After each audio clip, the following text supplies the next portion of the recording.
सारे भली भांत बड़ी बार एक पावन बचन जेडे सर्वण कीते बाबा आखे हाजिया शुभ अमला वाजों दोनों रोई। तो बचन पढ़ते अमल जे कीते दुनी विच दरगाह आवे काम कदे चंगे अमल जे जीवन धारण कीते रब दी दरगाह विच काम आउंदे। हुण इत्थे मक्के दी यात्रा समय गुरु साहब जी के नाल इत्थे एक सजन का मिलाप होंदा है। कहते कि जदों गुरु दीन दी इस तो बाद गुरु साहब जी काबे तो मक्के पहुंचे ने इत्थे संसार नूं पालदे हुए गुरु साहब जी ने उपदेश दिता है एक रब की इबादत करनी है, चंगे अमलों नूं जीवन धारण करना है। इत्थे ही गुरु नानक साहब की सिलसिला हर रोज हो रही है। ते गुरु साहब जी ने इत्थे संगीत छेड़िया, शब्द गाया, भाई मरदाना जी ने रबाब बजाई। पाप की जो रबाब बजाई गुरु पातशाह जी ने ते बहुत सारे जेड़े जो के इस्लाम लोग सन इकट्ठे हो गए। वो कहते ये इस्लाम की तौहीन है, ये तो इस्लाम की तौहीन है। गुरु नानक देव पातशाह जी ने रब की सिलसिला की, उन्होंने अपन उंगलों जड़ियां सन अपने कन्ना दे ले गई ते कहते रब का कौतक वरतिया ऐसी करा मात वरती। ये मैं नहीं कह रहा कि इतिहासकार लिखता समय का इतिहासकार जो ताज दिन लिखता है रब ने ऐसी खेड़ बरताई उन्होंने लोगों दी उंगलों सन कन्ना दे दिखियां रह गई। उन्होंने तौबा की, उन्होंने अपने हाथ जोड़े भी साडे कोल भुल हो गई है, तुसीं कोई रब्बी फकीर हो। इत्थे रब की सिलसिला सुनते हुए एक बीबी सलीमा गुरु पातशाह जी की हजूरी विच होंदी है। बीबी सलीमा जिहदा पति का नाम है गुलाम याया, ये सुदागर है, ये व्यापार करता है।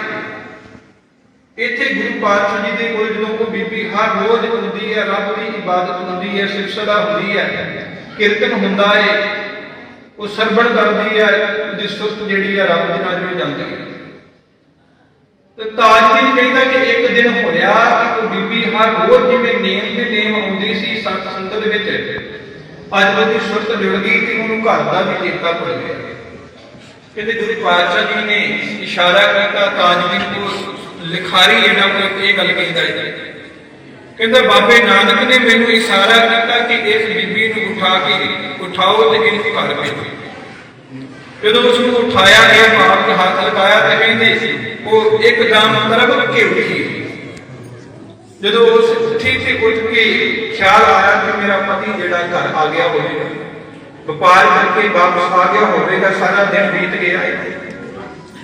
कहते जो वो उठ के तुरदी है, 10 कदम गांह जाती है, तो कहते वो मन में जेड़ा है एक ख्याल आता है पाप के असं कहने घट घट के अंतर की जान भले बुरे की पीर ये समर्था गुरु रखता है।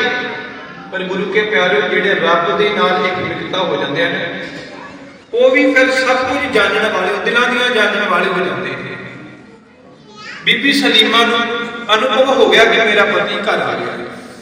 तो बाबे नानक ने आवाज मारी कि बेटी धीए जे तेनू रब के नाम का अनुभव होया है, तेरे विच ये बरकतां आईयां ने, तेनू ये सिलसिला रब के घर दी मिली है, माण ना करी, किसी नाल शेयर ना करनी, पाप के इनू जानना है, रब की इबादत करनी है।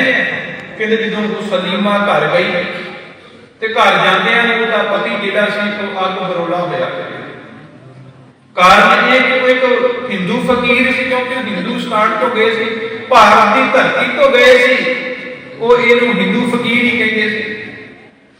कहते कि उसके पिंड वालियां ने गली मुहल्ले आंढ गुआंढ ने कहा कि तेरी धर्मस पत्नी जिहड़ी है ना ये फकीर की पाशक हो गई है, पाप ओदी इबादत करनी है, तुसी काफर हो, दोए जी काफर हो। ਉਹਨੇ ਪੁੱਛਿਆ ਕਿ ਭਾਈ ਇਹ ਗੱਲ ਸੱਚ ਆ ਆਪਣੀ ਘਰ ਵਾਲੀ ਜਦੋਂ ਘਰ ਪਹੁੰਚੀ ਉਹ ਕਹਿੰਦੀ ਹਾਂ ਹਾਂ। ਪਰ ਉਸ ਤੋਂ ਪਹਿਲਾਂ ਘਟਨਾ ਜਿਹੜੀ ਵਾਪਰੀ ਨਾ, ਉਹ ਕਹਿੰਦੀ ਕਿ ਤੁਸੀਂ ਤੇ ਸੌਦਾ ਕਰਨ ਦੇ ਲਈ ਨਹੀਂ ਸੀ, ਵਪਾਰ ਕਰਨ ਦੇ ਲਈ ਗਏ ਸੀ, ਪਰ ਉੱਥੇ ਤੇ ਤੁਹਾਨੂੰ ਮੌਤ ਦੀ ਸਜ਼ਾ ਸੁਣਾਈ ਗਈ। ਉਹ ਜਿਹੜਾ ਗੁਲਾਮ ਜਾਇਆ ਉਹਦਾ ਪਤੀ ਕਹਿੰਦਾ ਕਿ ਤੈਨੂੰ ਇਸ ਗੱਲ ਦਾ ਕਿਵੇਂ ਪਤਾ ਲੱਗਾ? ਨਾ ਤਾਂ ਤੈਨੂੰ ਮੈਂ ਦੱਸਿਆ ਇਹ, ਨਾ ਤੇਰੇ ਨਾਲ ਗੱਲ ਕੀਤੀ, ਪਰ ਤੈਨੂੰ ਇਸ ਗੱਲ ਦਾ ਕਿਵੇਂ ਪਤਾ ਲੱਗਿਆ? ਉਹ ਕਹਿੰਦੀ ਕਿ ਜੇ ਤੂੰ ਨਹੀਂ ਦੱਸਿਆ ਇਹ ਰੱਬ ਦੀ ਖੇਡ ਹੈ। ਕਹਿੰਦੀ ਮੈਨੂੰ, ਕਹਿੰਦੀ ਫਿਰ ਤੂੰ ਉੱਥੇ ਤੈਨੂੰ ਇੱਕ ਜਿਹੜਾ ਤੇਰੀ ਜ਼ਾਮਨੀ ਭਰਨ ਵੀ ਕੋਈ ਗਿਆ ਤੇ ਉਹ ਜਿਹੜਾ ਜਿਸ ਬੰਦੇ ਦੀ ਇਹ ਸਿਫਤਾਂ ਦੀ ਤੈਨੂੰ ਬਾਦਸ਼ਾਹ ਨੇ ਪਕੜ ਲਿਆ